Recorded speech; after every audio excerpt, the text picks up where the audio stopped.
Everything was once only imagined. Now tonight, find out exactly what you, not what they think you ought to want, what you want. Ask no one's permission. You don't need any man's permission. You don't need your own decision. What do I want? Now, what would it be like if it were true? What would I feel like were it true? Now, catch the mood and try to give that mood all the sensory vividness of reality, all the tones of reality, and then sleep in it, just as though it were true. And then await the inevitable. The inevitable is you're going to resurrect it and objectify it on the screen of space. And then the world will call it real. And they may not believe you. It doesn't really matter.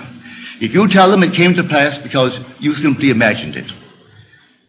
Now, they'll point to the series of events that led up to it. And they will give credit to the bridge of incident across which you walked towards the fulfillment of that state. And they'll point out some physical thing that was the cause. No, the cause is invisible, or the cause is God. And God is invisible to mortal eye. Who knows what you're imagining? No one knows.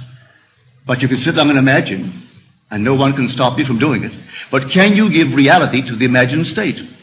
If you do, yes, a bridge of incident will appear in your world. And you'll walk across some series of events leading up to the fulfillment of the imaginal state. But don't give causation to any physical step that you took towards the fulfillment of it. You imagined yourself having a marvelous business. And then comes the day a building is for sale, and you haven't a nickel towards it. And not a total stranger, but a man comes in and asks you quite in a friendly manner, are you going to buy it? And knowing you don't have a penny, you say to him, as you would a friend to a friend, with what? And then he said, well, I have money. It's only in the bank drawing nothing. You say, but I have no collateral. Well, he said, I've watched you. You're an honest person. Your family, they're honest. I think they are. Would you like me to buy it for you? I'll get my lawyer to bid for it. If they knew that I'm bidding, that I have money, they'll bid me up. And so I get it at the very lowest price by getting a lawyer who represents more than one client, and they do not know who he represents, and he'll bid for it. Are you willing to take it regardless of the price? And you say, yes, I'll take it. But I have no collateral. All I need is your signature, that you will simply pay 6% on whatever the price is, and then reduce that principal over a period of 10 years. Agreed? Yes. But then sign this, and we'll see if we can buy it. That day, you owned the building. And you didn't have one nickel when you owned the building that day. You only had your signature on a piece of paper. At the end of 10 years, you repaid the man his principal. You reduce it every year, paying him 6% on the remaining principal, and reduce the entire thing at the end of 10 years. That man dies 20 years later and leaves you $150,000 in cash, tax-free, and a couple of homes and many personal belongings. In the meanwhile, you continue in that business, and it multiplies and multiplies. And that year was 1922, 1924.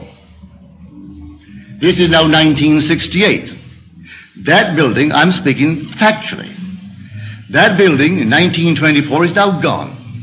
He paid only $50,000 for it. It was repaid and repaid. A bank 3 years ago bought the property, because the building was rotted, bought the property for $840,000 in cash and no capital gain. From $50,000 to $840,000. In the meanwhile, the business has expanded into all the other islands, so that today you couldn't buy them out for $15 million. All in imagination. And this goes back to the imagination that preceded this man's offer to buy the building. For the young man seeing this building and entertaining a thought that the present owners deceived his father, and through deception got him out of a partnership, a junior partnership. And he was moved not to get even, but to prove that he really had something within him and could be a success in spite of their deception. And so, every day he would see on that marquee, not their name, but his own family's name. And he would see it in his mind's eye, because you could not take their name and transliterate it and make it spell this man's family's name. But he saw it. And in his mind's eye, he saw that name, which, if true, would imply the family owned it. He did it every day, twice a day, for 2 years. And then came this sudden, out of the nowhere. And the whole thing was made possible, and today they're all over the islands. And they have no partners. They've never taken in one partner, never sold one bit of stock outside of a family ownership. All by imagination. Now, I know what I'm talking about because I am a member of that family. I'm speaking of my own family. This is not hearsay. I know it. My second brother, Victor, was the one in whose imagination this whole thing began to bloom. And he still works all by imagination. He knows what he wants, and then after having decided in himself, that's what I want, and that's good for the business, he then in his mind's eye, he appropriates it. And then let things happen. As told us in Scripture, the vision has its own appointed hour. It ripens, it will flower. If it be long, then wait, for it is sure, and it will not be late. Read that in the book of Habakkuk. Here is the true translation of that passage in Habakkuk. So when you know what you want, remain faithful to that assumption. And the assumption, though at the moment, is denied by your senses and denied by reason, if you persist in it, it will harden into fact. Are we not told that God calls a thing that is not seen as though it were seen, and then the unseen becomes seen? He calls everything from the unseen into the seen in this simple manner. For he is the resurrecting power. So if I assume that I am, I don't have to have evidence to support it. I assume that I am. I am what? Well, I name it. And having given it a name, given it form, given it definition, remaining in it, I resurrect it. So I know what I'm talking about. All I need from you is the acceptance of it. Will you believe it? Will you believe that with God all things are possible? Will you believe that all things are possible to men? Well, you can prove it in the not distant future. But you are the operant power. It will not work itself. If you dare to assume this very night that you have a better job than you now hold, or that you have a larger income, you may be fired tomorrow. Don't be concerned. On reflection, you'll see it was necessary to move you towards the fulfillment of your assumption. You could be fired. And I wouldn't bat an eye if you told me tomorrow, well, I did what you told me. You know what happened? I was fired. I have seen that. It takes someone to fire you to get you into a better job. I have seen that time and again. I wouldn't go out and quit the job. You may be promoted in the job, or you may be invited by some other concern that is competitive to join them. I do not know how it happens. I only know if you remain faithful to the assumption, it's going to happen. And you're going to be promoted towards the fulfillment of the state that you have dared to assume that is yours. I could tell you unnumbered stories along this nature. So here I say, dwell in the end. The end is where we begin.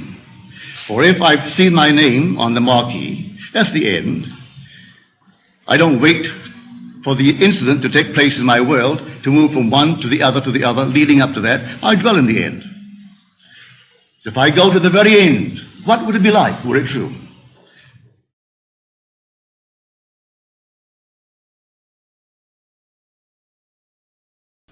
So suspend them just for a moment and try this technique.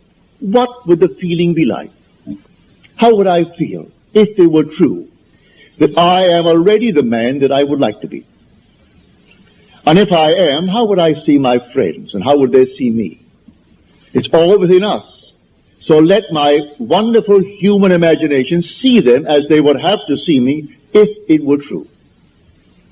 Bring them into my mind's eye and let them see me. And let them talk to me. And let them congratulate me on my good fortune. And don't duck. Accept the congratulations of your friends. If they really mean it. Actually play the part all within yourself. And then believe it 100%. As we are told in John's letter, the 5th chapter of his first epistle. If we believe that he hears us in all that we ask of him, then we know that we have obtained the request made of him. Well, if you get the right God, you have no doubts in your mind as to whether he heard you or not. For you know you heard it, and that's God. But if you're not quite sure that he heard it, because there are 3 billion talking to him, begging, well, then you may be not quite sure that he heard you. Maybe you don't think you're good enough, but you can't deny that you hear your own mind. You hear your own inner conversation. You hear your own inner speech. Well, if you know that one is God, well, then you are sure he heard you. Now you are told in that 5th chapter, the 15th verse of first epistle of John, if we know that he hears us in all that we ask of him, then we know that we have already obtained the request made of him. Well, all right. There's an interval between that imaginal act and its fulfillment, as there is between the creative act of a man and the birth of that child. Every little thing has an interval of time between the act and its fulfillment. A horse will take 12 months. A woman takes 9 months. The little sheep will take 5 months. A chicken will take 21 days. There are intervals of time. So the Bible teaches every vision has its own appointed hour. It ripens. It will flower. If it be late, then wait, for it is sure, and it will not be late. Different intervals of time. So it may take me a longer time. In this case with this man, 2 months to bring back 4,000 who were unemployed. To put his mind at rest that he doesn't have now to feel that he's going to be fired. He can put in now the extra time. Only a little while, 3 years and 2 months will complete his 30 years with Jones and Lachlan. And then, what's a man of his age? 6 more years, and then Social Security. So he'll have both.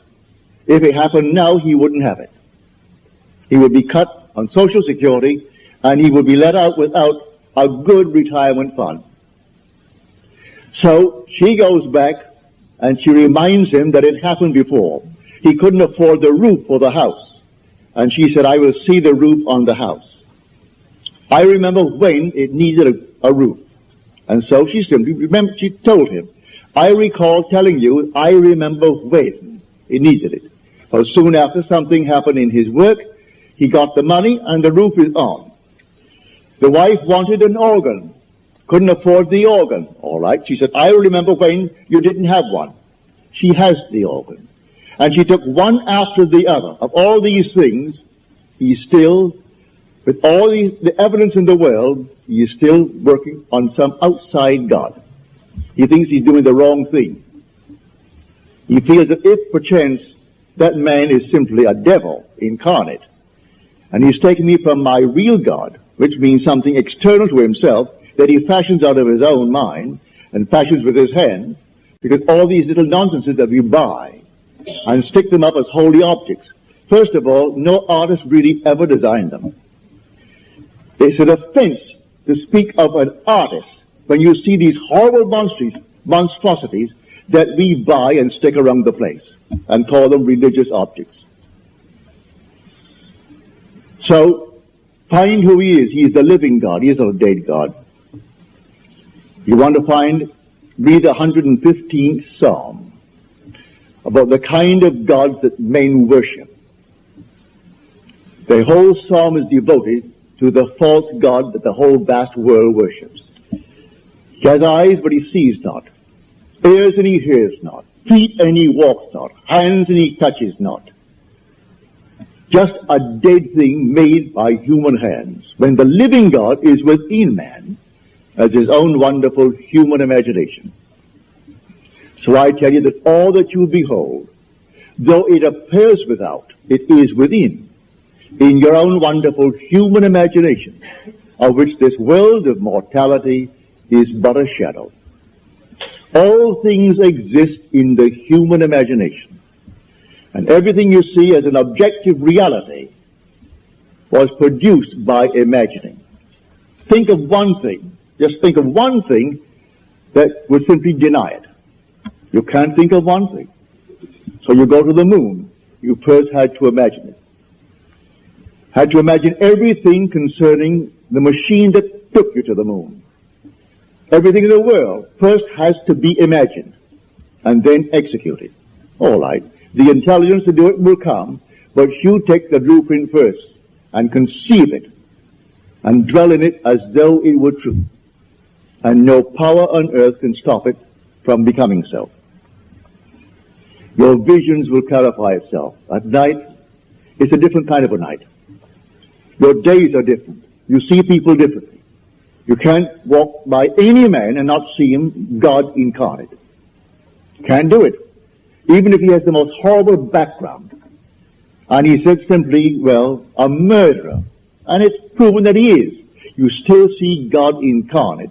But so sound asleep, the poor thing doesn't know. If you could only just get to it and show him that he really is God incarnate. And the one he thought he killed, he has been restored to life. Not to the senses of man, but he is restored in a world just like this, terrestrial just like this. About his business, he continues his work until he too awakens from this dream of life. But all will awaken eventually. But why not start now? Start now to tell man who he really is. God and man are one. Man is all imagination, and God is man, and exists in us, and we in him. The eternal body of man is the imagination, and that is God himself. Nothing but God in the universe. All God. And eventually, you and I will awake. And because God is one, not two, you and I are one. Without loss of identity. That's one of the strangest mysteries in the world. Without loss of identity, we are one. I know that from my own personal experience. We are one. And yet, I am individualized. And you are individualized. And we tend forever and forever toward ever greater and greater individualization. And yet, we are one. And I will bring that out to the best of my ability as we proceed with these series of lectures. You will hear it. But tonight, if you're here for the first time and you want something practical, you apply what I've told you. First, have an objective. You must have an objective. You can't say, well, I don't know what I want. Well, all right. Come back the next time. Ask yourself, what would I like of life? Don't be ashamed to name it, what would I like of life? Well then, try to get some objective. Now, prayer, as far as I'm concerned, is nothing more than the subjective appropriation of the objective hope. That is the way to success. I appropriate it subjectively. How do I appropriate a state subjectively? Well, suppose now, this very moment, I wanted a ball, an ordinary baseball. But there isn't a baseball in the room, all right? But I want one. I would actually assume that I am holding a baseball in my hand until I can feel it. You think you can't feel it? Well, now try it. Try to feel what it would be like if you held a baseball. Now, to prove that you have held it, see what it feels like, the difference now, a tennis ball. See any difference? All right, a golf ball. See any difference? A piece of silk. You feel any difference? If you can distinguish between these many objects, though they are subjective, then there must exist somewhere. If you can actually separate them in your mind's eye and distinguish between these objects, I can begin to feel, begin to sense, begin to smell, a rose. Well, a rose doesn't smell or doesn't actually have the odor of another flower. I can detect the rose. Now a lily, an Easter lily, I can detect that.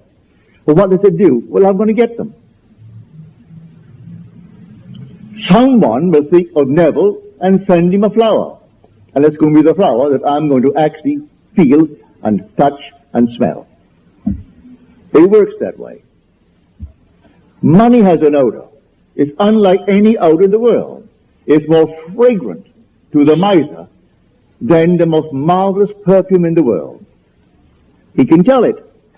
You put a money bag to his face, and it's like putting roses to mine. He loves it. He can smell money. He can feel it. Money has a distinct feel about it. Put a $20 bill in your hand and ask you to feel it, and then put another piece of paper in your hand, and you can tell the difference. There's a difference. It is an odor to it. All this is part of the inner man, that all things are possible to him. Try it. Before you condemn it, try it. And if you have the evidence to support my claim, well, then it doesn't matter what the world will tell you. If he laughs at you, so what?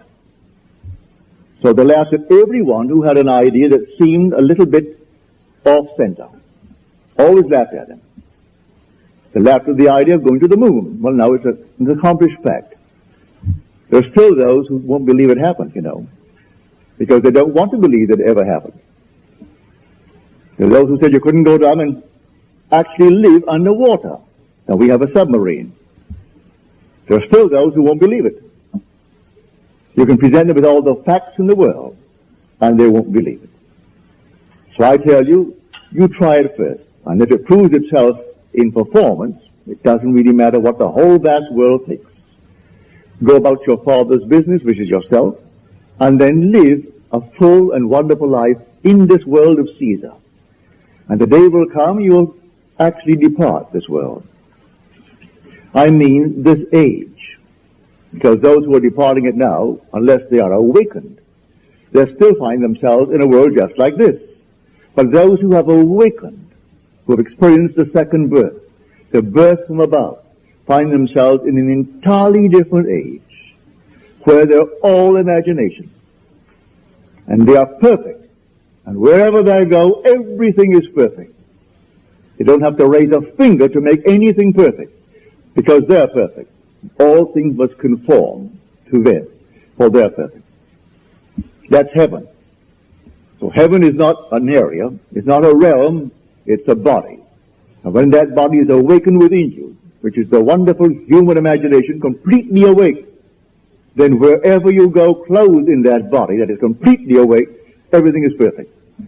If you found yourself in a forest of dead trees that all burst into foliage, in the desert it would all bloom like the rose,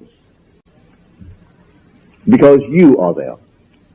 No blind man, deaf man, no handicapped man could stand in your presence. He would be instantly transformed into a perfect man because you are perfect. That's heaven. It's harmony. So it's not a place where you're going to go, pearly streets and all that nonsense. No. It's just simply you in a world that is perfect because you are perfect. And the day will come you will awaken that body, for it's in you now. That body is in you, but it's sound asleep. And one day you will experience the resurrection. And you'll know the mystery of the resurrection. When you rise, and you rise within yourself. For the grave in which Christ is buried, which the Lord is buried, is your own skull. That's where he is buried. And in that tomb, where he is buried, one day, he will awake, and he will come out of that tomb. And it's you who comes out of the tomb, and you'll know who you are. He is buried in every child in the world, this universal being, and yet one. Billions of us, and yet only one Lord. And that one Lord, in his fullness, is buried in you, individually. And when you awaken, you are he. So tonight take a go. Make it a lovely go. Either for yourself or for another. Any time that you exercise your imagination lovingly on behalf of another, you're mediating God to that other. So, bring a friend before your mind's eye. Represent him to yourself as the man or the woman that you would like them to be. And don't tell them, ask for no praise, just assume that they're talking to you and telling you the most marvelous news about themselves. And you congratulate them on that good news. And go your own way. Believe in the reality of that imaginal act. It may happen tomorrow. It may happen the day after, or a week later, or a month later. It has its own appointed hour, and it is ripening, and it's going to flower. So don't be concerned. Leave it alone. And it will come to pass. So this is what I mean by feeling is the secret. I catch the mood, the feeling that would be mine if I were what I want to be.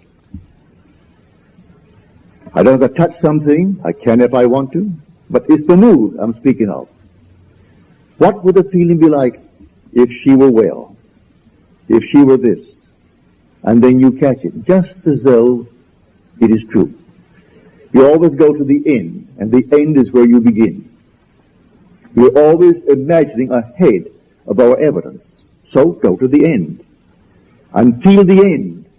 And then dwell in that end, even though reason denies it and your senses deny it. You turn your back upon the doubters. That is your senses and what reason dictates. That's the hell or the devil or Satan in the world. That's the doubter. So you turn your back upon it. And then you walk as though things were as you want them to be. And living in that assumption, it slowly hardens into fact. Even though at the moment of the assumption it was denied by reason, an assumption, though false, if persisted in, will harden into fact. So you learn to assume and learn to persist in the assumption, and it will come to pass.